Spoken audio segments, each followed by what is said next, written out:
Hey, beloved, it is that time. I want to say welcome to you. So glad. It's been a while, right? It's been a while, but welcome to the Man Cave. We're going to deal with some things tonight, and I just pray that you will be blessed as we go through this.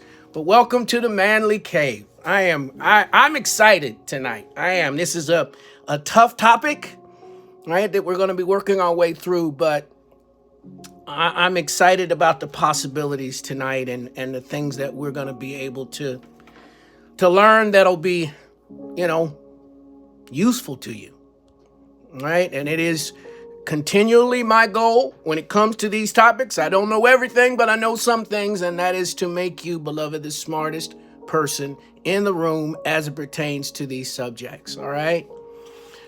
So, Corvette clock says it's 8 o'clock. I think it's about a minute off. I got to check the batteries on that. But nevertheless, I want to make a couple of quick announcements and then tell you the purpose of what we're doing here tonight. Simultaneously, at the time of this recording, starting this Thursday, which is February the 1st, beginning Black History Month, this same series, a little different detail, I think, but this same series will be on our Drive Time radio show, the Jackie Jackson Ministries radio show. So asking you to check that out. We have been on the air now. It's been 12 wonderful years as of December 31st. It's been 12 wonderful years. So just want you to get all that you can get as it pertains to these things. I've done the research, and all you got to do is put in a little bit of time and be able to listen. Always wanting to preface, if it's necessary, tonight is definitely an adult show. Not going to say anything that is inappropriate, but this is definitely, not for the kiddies to be hearing. This is definitely going to be an adult conversation for us. One of the reasons why it's on at the time that it is, okay? So let me talk about my purpose, my ultimate goal in all of this. Some 70% of young Black men and women, when they become 18 years old, go to college, are leaving the church because they have no apologetic. Right? They get to college and someone tells them that Christianity is a white man's gospel. They don't have a defense for that. They know about Daniel in the lion's den and some of those kinds of things, but they don't have a true defense, understanding Black biblical history, understanding their connection to history.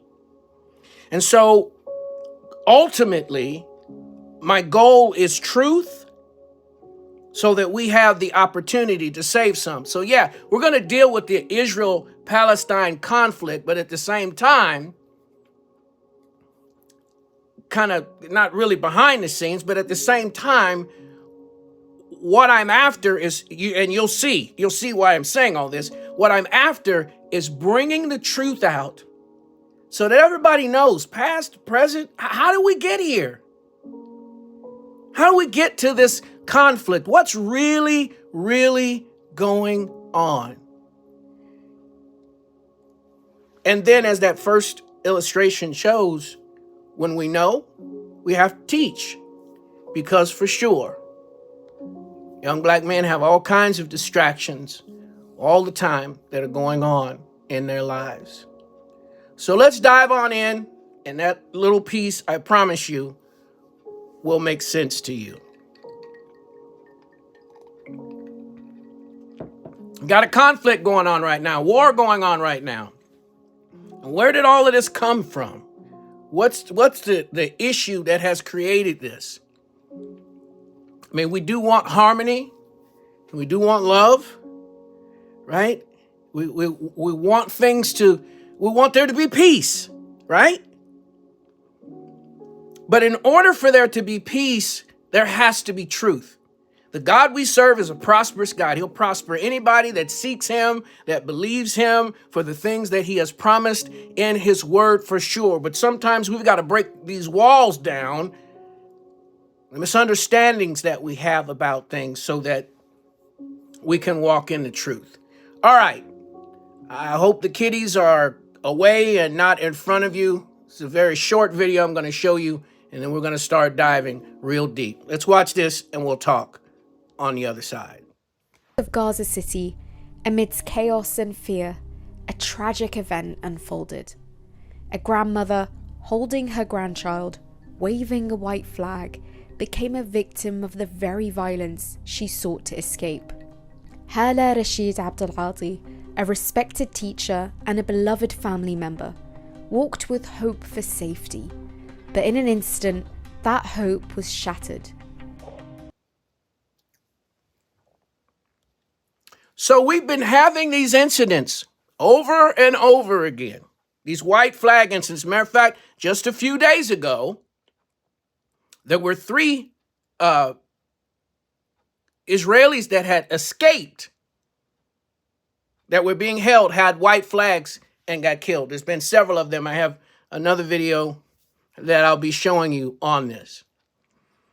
So now let's do this historical piece. Strap yourself in. Who are the Ashkenazi Jews? Who are they? Many people have gotten in trouble for the things that I'm about to show you, but I'm going to show you boldly. Matter of fact, I'm going to be off camera for a bit. Who are they? Where did they come from? What is their history? Is there something we can prove by science? Something we can prove by scripture? Or both? Who are they? Are they the original Jews? Well, if we look at the table of nations, in Genesis chapter 10, Noah had 3 sons. And you'll see there on the chart, the first one is Japheth or Japheth, Ham, and Shem. Shem is where we get, and I'll be reading it again, there's redundancy in this on purpose because we're making some paradigm shifts here. You're getting information that is different from what's been drilled into your head. Shem is where we get the word Semite. You have to be a descendant of Shem in order to be a Semite. You have to be a descendant of Shem in order for someone to be anti-Semitic. Now, don't worry. I'm not going to deny the Holocaust and all of the atrocities that happened to these precious people. But right now, we're looking at the genealogical line that eventually is going to lead to Jesus, who the Ashkenaz say that they are connected to. So look at the chart, and you see Japheth is there. That's the first one. Under his first son, Gomer, the name right below that is Ashkenaz. Not over in Shem's line, but under Japheth. Ashkenaz. Are you with me so far? So, and we're gonna work with this. So let me read this to you. This is actually something that was put out by Jewish people. Sometimes I don't think they realize, I don't know. Anyway, let me save that one. The name Semite comes from Shem, right? And he is one of the 3 sons of Noah. In the Greek and Latin version of the Bible, Shem becomes Sem, since neither Greek nor Latin has any of representing the initial sound of the Hebrew name. But the proof that we have here is that you have to come from Shem's line. So the first problem that we have is that the people that are in Israel, the Ashkenaz, who are occupying Jerusalem, who are occupying Israel, are not in the line of Jesus. Too soon? I don't know, but yeah.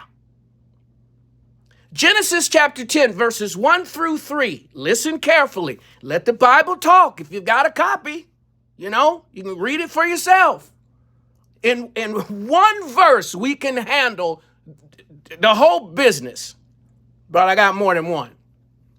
Verse 1, now these are the generations of the sons of Noah, Shem, Ham, and Japheth, and to them were sons born after the flood. The sons of Japheth, Gomer and Magog, these names will come up again. Gomer and Magog, and Madai, and Javan, and Tabul, and Meshech, and Tyrus. And the sons of Gomer, Ashkenaz, and we can stop right there. Now those other two names will come up again, right? Japheth and Targama, Togarma will come up again. But in Genesis chapter 3, in Genesis chapter 10, verse 3, we don't have to go any further than there. And if you look at the chart again, you will see under Gomer is the name Ashkenaz.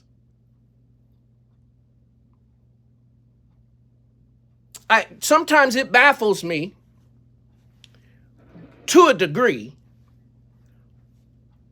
why something this easy to find has not been found before or made very clear. I've had people making comments on YouTube wanting to discuss or refute or whatever the things that I am saying, and we got to get past just this verse. This isn't the only one. This isn't the only thing I'm going to show you. But clearly, if we're looking at the table of nations, if we're tracing them, the Ashkenaz who occupy Jerusalem, who occupy Israel, are not descendants of Jesus, are not connected to David. I'm going to show you a verse in a moment that shows you exactly where they were. Because there's also discussions that come up about, that their blood is mixed with this and that and all that. I can show you exactly where they were. It's really, to me, I went through a whole process in order to change my mind. So I'm not suggesting that overnight, when you've been conditioned to think a particular way, that it just goes away. But it's still simplistic, even though it requires some rethinking. It's not hard to find, okay? So, yeah, it's not hard to find. Not hard to find. So let's go a little bit further. I want to show you now. This is going to be our first peek into some maps. These are ancient illustrations of ancient maps, the location of different people. And you'll see there at the top, written in green in the yellow section, Japheth, however you wish to say that. You see that there. You will also, and I'll show you on another map, you will also see some of those other names, and I might toggle back just so that you realize that there is a connection there, right? These other names, Tarshish and Tabul, Gog and Magog, those names will come up again as we continue on. Okay? Let me show you something that might be a little bit clearer and I can better define for you maybe now. Okay, so Tarshish, Great Britain. Gog, that's Russia. Okay, Tabul is, we're getting over into Turkey, the Turkish area. Magog, we're talking about the Germanic areas or Europe. And when you look at the area of Ukraine, you look at Poland, you look at Germany, you will find that that's where the Ashkenaz were by name. History. That's why when Hitler did his awful atrocities against these precious folks, that's why he was able to do that. They were already there. And you may not disagree with that there is a large contingent of them in Russia, in Ukraine, in Poland, in Germany, especially, in France, in all throughout that. There's Sephardic Jews. When you look at that area, it's there's not a question, perhaps, that's where they were. And where many of them still are. The question that comes up is, when did they get there?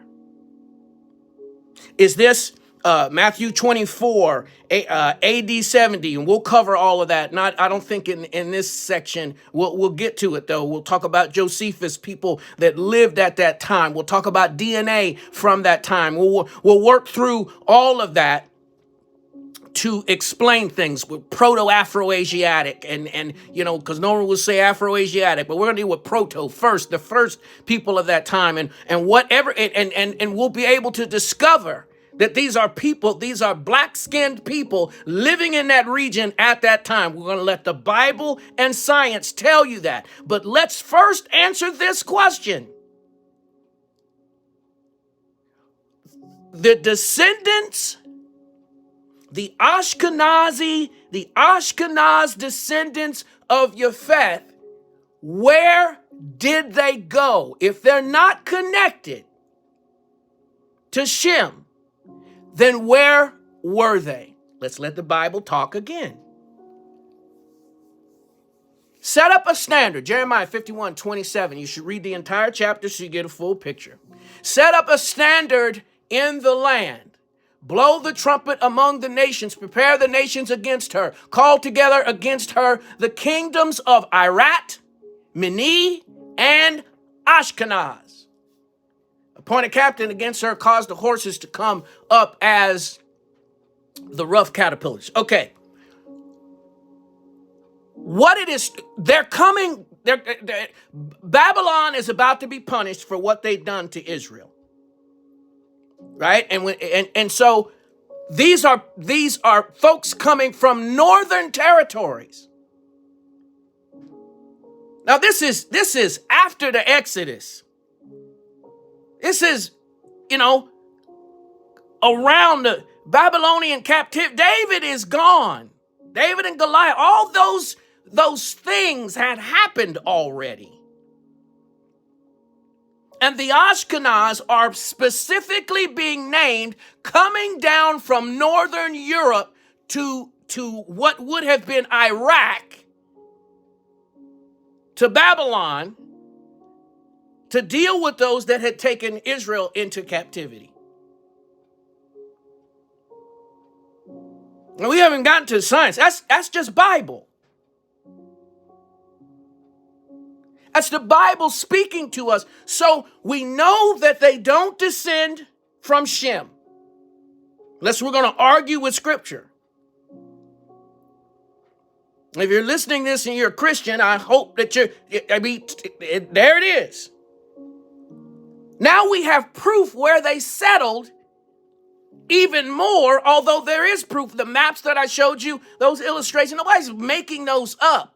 We can prove by DNA that those people were in those territories. But I'm reinforcing it by showing you in Scripture that is exactly where those people were located, where they lived. I believe, can't prove it, I believe that it was the Tower of Babel incident when they left. But I know for a fact that they were not around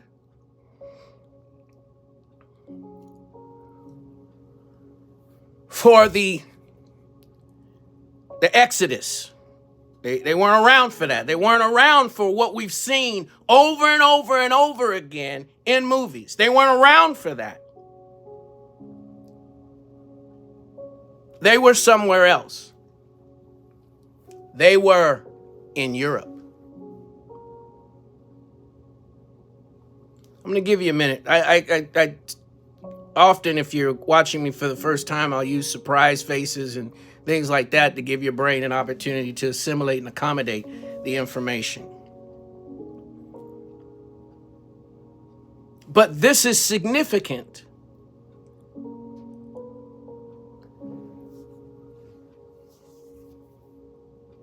To understand that the people that, and I'm going to show you when they came to Jerusalem. We're going to talk about all of that. So you got to come back. Can't do it all in one night. There are some people that believe, and I do not, that the Ashkenazi Jews are Khazars.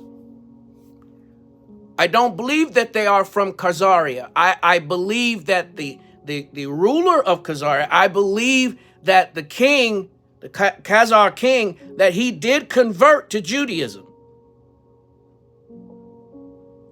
But there is no DNA evidence that we can obtain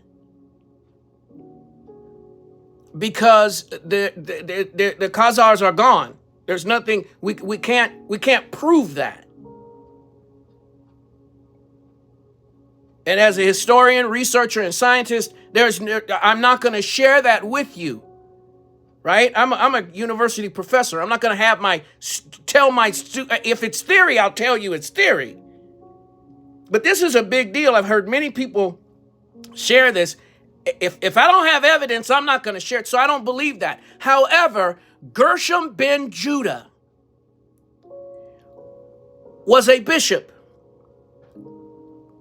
who brought in many of the forms of the practices of Judaism that we see today, and he would have been around that time, as just about 999 or 1000, I think it was, that he established a lot of what we see today and call it Jewish tradition.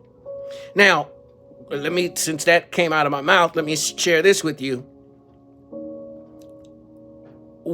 And they always have to, when the Ashkenaz run out of evidence, they will say tradition says. I don't need tradition. I don't need tradition. I have science and I have the Bible. Harvard Medical School, we respect that, don't we? Right? We feel like, they're Stanford, Smithsonian, National Geographic, Penn State, different. You'll see some stuff from different museum researchers. And I'm talking about peer-reviewed stuff. I'm not talking about something that somebody Googled and put. I wouldn't even do that to you, right? And I wouldn't even share people with you that somebody Googled something. And that's what they think. No. I want this to be solid and unrefutable, so that your mind will get this information, understand it, and it's palatable enough to you that you can regurgitate it back to someone else, no matter who it is. But specifically for me, one of my goals is, as I said, we've got young black people that are walking away from the church because they don't know what I'm telling you today, because they think Christianity is by white design. And it's not. It's for everybody. All right. Ashkenazi Jews are the Jews of France, Germany, and Eastern Europe, and their descendants. The adjective Ashkenazic is derived from the Hebrew word Ashkenaz, which is used to refer to Germany. Now, Ashkenaz is also in the Bible. It doesn't have to refer to just Germany. It simply refers to who these people are. Most American Jews today are Ashkenazim, descended from Jews who immigrated from Germany and Eastern Europe from the mid-1800s to early 1900s. And we'll deal with some of that. And I'm not going to deal with the Yiddish part of the language. Now, let me share something with you I may do more history later. I encourage you to watch this video, top left. 6 minutes and 58 seconds of your time. It explains how we got where we are now. It explains to you how Theodore Herzl was, that he made plans for Israel to have its own state. He was a Zionist. You will hear that come up over and over again. There is a difference between the Zionists and the Jews. Same Ashkenaz, same, let me restate that. There's a difference between Zionists who are Ashkenaz and the Ashkenazi Jews. The Zionists are not necessarily, and most of them are not, practicing Jews. This man was an atheist, but he was very instrumental, and that video helps bring that out. He was very instrumental in helping Israel become a state. And I'll deal with some more of that as we go along. But I want you to understand that some of this began, as it said, the last little piece said, it began in the 1800s. There was a deal that they tried to make with Hitler when he came into power about the Jews leaving. This is before, the serious persecutions ever started. But, if we give you their land and, you buy it at a cheap price and they move to Israel. This was going on in the 30s. But there's something that created a surge, a necessity. And here is what that is. At the end of World War II, in Germany and in Poland, the areas that were so, let me say this. There were 1 million Ashkenazi Jew refugees in that area, living in tents. They were, like you see the picture on the left, if you can see that well, it was so, in some places, it was just dirt. Where they had lived had been leveled. There was nothing there, nothing to rebuild. So, picture on the right as an example, 100,000 of them got on a boat and headed for Israel. Now, this created a couple of problems. The first issue is they said nobody was living there. That wasn't true. Okay, ready? Wait for it. The Palestinians were living there. Palestinians were living in Jerusalem. Palestinians had neighborhoods and businesses. They were living there. 100,000 get on a ship. And when they get there, the British are still running Israel. And the British turn them away. And they end up on an island, I believe it was Malta. Don't quote me on that one. I'm about 100% sure, but Malta. There was a policy at the time that America only took in 5% of immigrants a year, and Great Britain only took in 5% of immigrants each year. But America said to Great Britain, you got to take them in, right? We're trying to support them, but there's 1 million of them with no place to go. So they come up with a plan, and I'm getting a little bit ahead of myself, but they come up with a plan to take over Israel, there were 750,000 Palestinians at that time living in Israel. And with financial support from Czechoslovakia, and I still don't know why they had anything to do with it, but with financial support from them, from Great Britain, they came in and they decimated these people. And I'll bring it up again, but that time, Israel called it their independence. The Palestinians call it the Nakba. It's 1948. May 15th, I believe. 1948, they call it the Nakba. The Palestinians, the Nakba means catastrophe. It's when they were all pushed out of their homes. Now, I'll show you some pictures in just a moment. But what needed to happen then was they needed to have a way of oppressing these people. So they got in touch with Cecil Rhodes because he had done the same thing for his diamond mines. It is estimated that potentially Cecil Rhodes was responsible for killing some 55 million Africans. And because he was so skilled at it and had successfully even gotten a country named after him,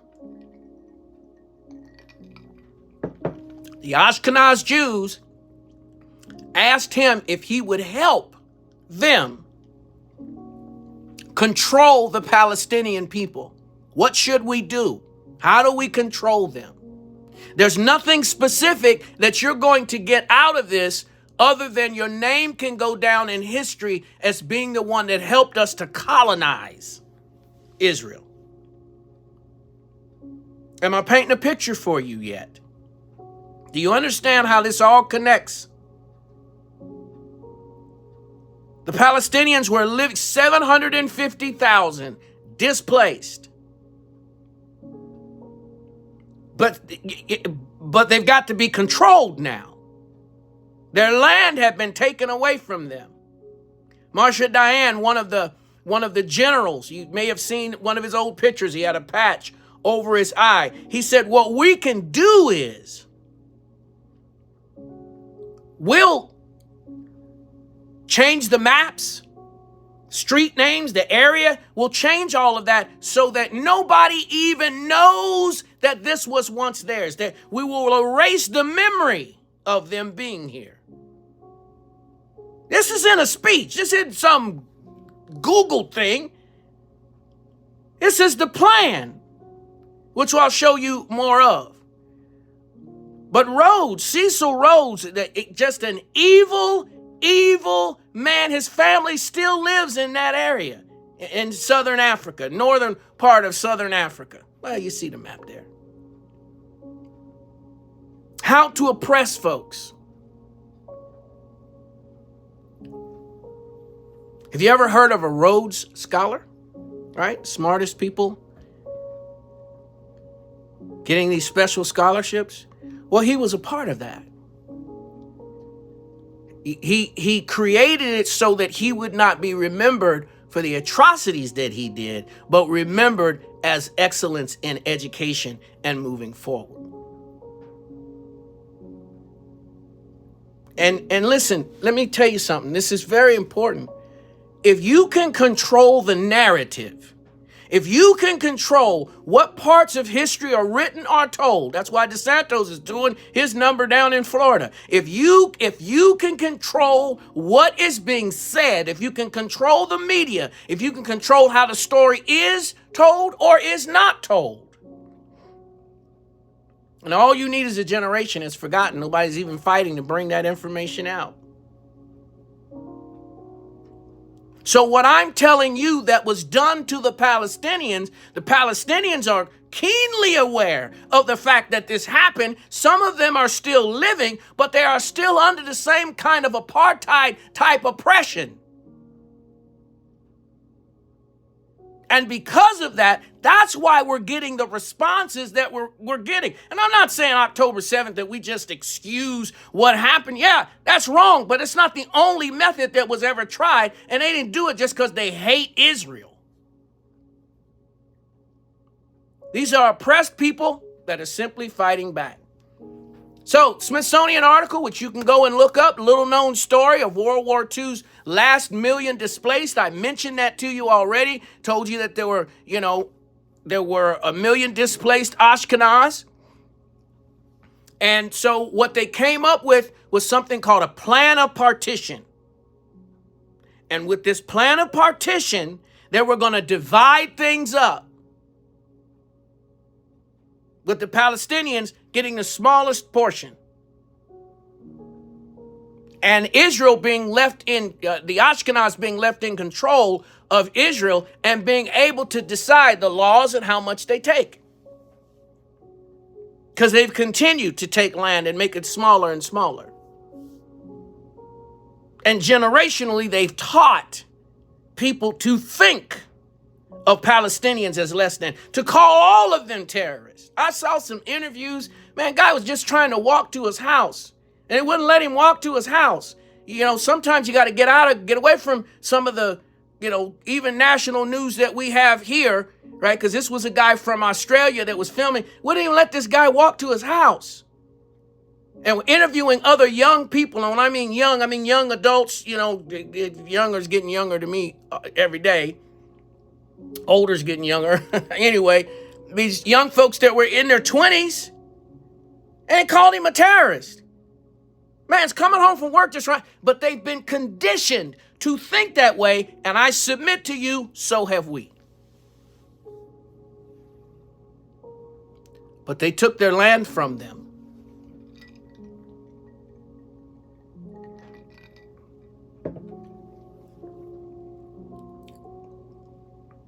They went to refugee camps.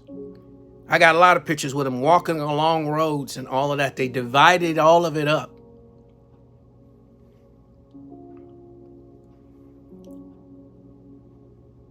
No place to go. No food to eat. Currently, Israel, the apartheid system, they control all the water and electricity. When October 7th happened, that's the first thing they did was cut off the water and electricity because they control it.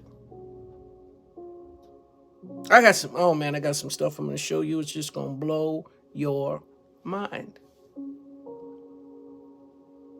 So I need you, let's put this in perspective. I know that there are people that are viewing this that don't live here in Cincinnati, but there are places that I've been to, San Antonio, Indianapolis, places that have circle freeways.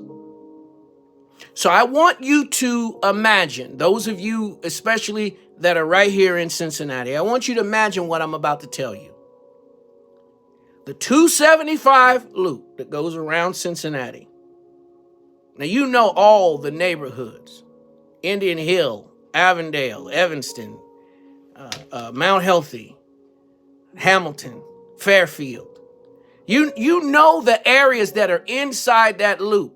Deer Park, Mason, all of that within that loop. Now imagine that everybody inside that loop gets put out of their houses with no place to go, because that's exactly what happened. They get put out of their houses with no place to go. That was the Nakba. That was the catastrophe. That's when they lost their land. That's when the maps were redrawn and all of that in 1948. 1946, they start coming. 1947, they start moving these people out of their homes and all of that. 1948, they become a nation, and America sanctions it. I've got a newspaper clipping. It isn't, I didn't put it in this section. It might be in one of the others. Just has the newspaper in the title that America, we're cool with it. So again, and this is, I'm doing all of this on purpose. You got to control these people.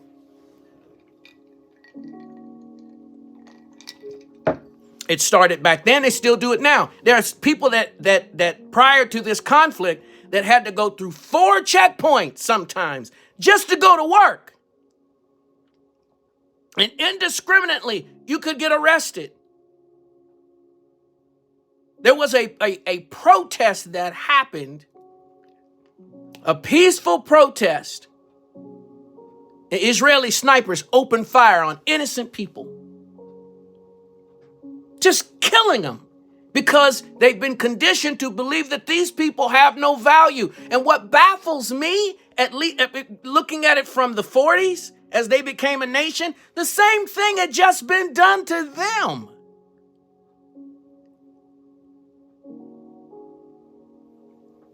Another little side note when I've lectured on this that I think is important.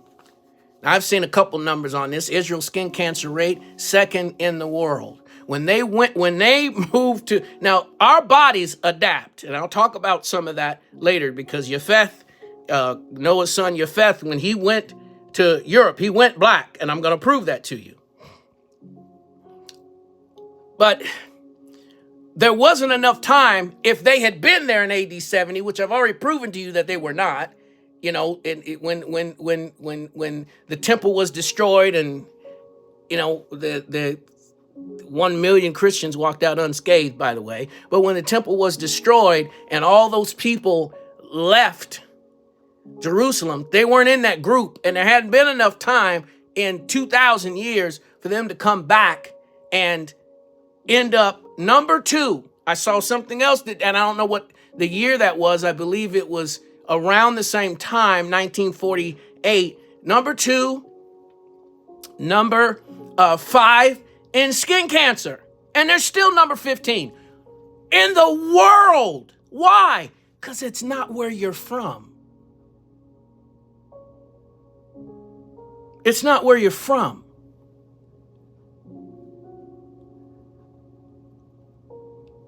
Are you with me? Are you with me?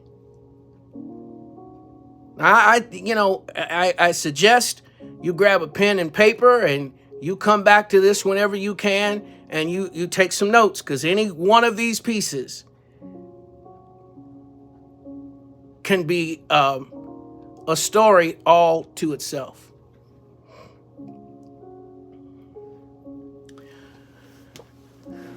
If this doesn't fit on the screen, I'll go off camera. Benjamin Netanyahu has made it very clear he does not want a 2-state solution. See, the apartheid continues, and President Jimmy Carter, called it apartheid. It's not a phrase that I'm making up. Others have used it. But he doesn't want a 2-state solution. Because, oh man, I'm telling you, got to come back. I've got some things that are going to blow your mind, what this is really all about. Doesn't want a 2-state solution. That information that's down there at the bottom, I want you to know where I got this information from. And like I said, if it doesn't fit,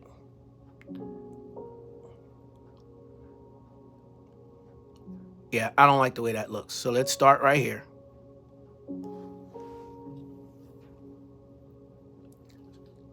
So, October 7th, the president of Israel, there's a president and a prime minister, he says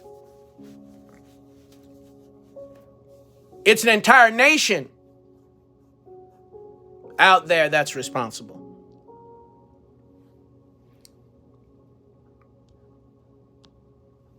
The Israel's minister of agriculture said, we are now actually rolling out the Gaza Nakba.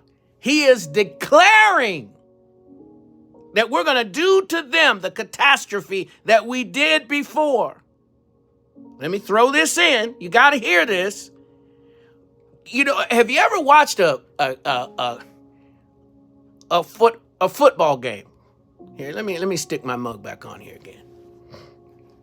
You ever watched a football game?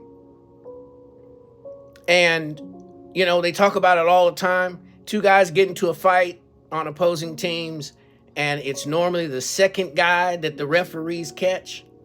Well, that's what they do in the media. Sometimes I will go and I will listen to Middle East news reports because they're not, I know they're the boogeyman, supposedly, but I'll go and I'll listen to some of their reports. And they'll have videos that show you what happened before.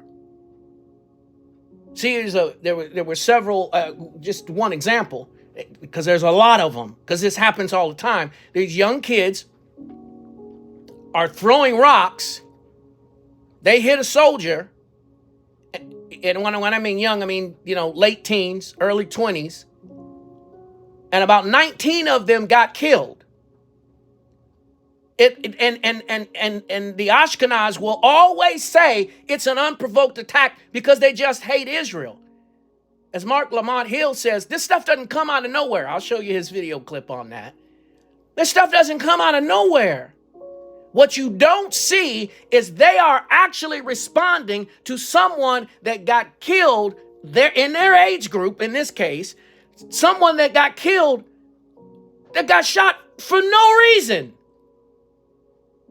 It's like the reporter that got killed about a year ago for no reason. And they'll always say, it's a lie, the film's been doctored, all of this kind of stuff. It's always the same stuff. Enough time goes by, sometimes they'll take responsibility or they'll say they're investigating, but we don't ever hear what comes out of that investigation. It just don't have a problem lying. Because they see these people as less than. They're not worthy of life. So you have someone that is in the government. Benjamin Netanyahu ran there are many people that have been protesting, him being prime minister. They were doing a lot of that before October 7th. Kind of convenient that it happened right in the midst of them saying that he should be impeached and gotten rid of. Promise you I'll deal with that. However, he said in his campaign speeches to the right wing of the Israeli government, I don't want a two-state solution. I want to get rid of these people. That's out of the prime minister's mouth, and now I'm showing you where he's got leaders that are saying the exact same thing. Let me pop this last one up here for you. Look at what this says. We all have one common goal, erasing the Gaza Strip from the face of the earth. Deputy Speaker of the Knesset. These are leaders. These are leaders making this statement, and they are living it out. And they are living it out. Destroying homes, communities, destroying hospitals, bombing them, shooting people waving white flags, destroying universities. What do these universities have to do with Hamas? What do local schools have to do with Hamas? What does any of this have to do with Hamas? The answer is nothing. The answer is that there is no connection. They want these people dead, and we have been supporting it financially. No excuse for genocide. Anti-Zionism, because that's who's doing this, is not anti-Semitism, even though we've proven that these are not Semites to start off with.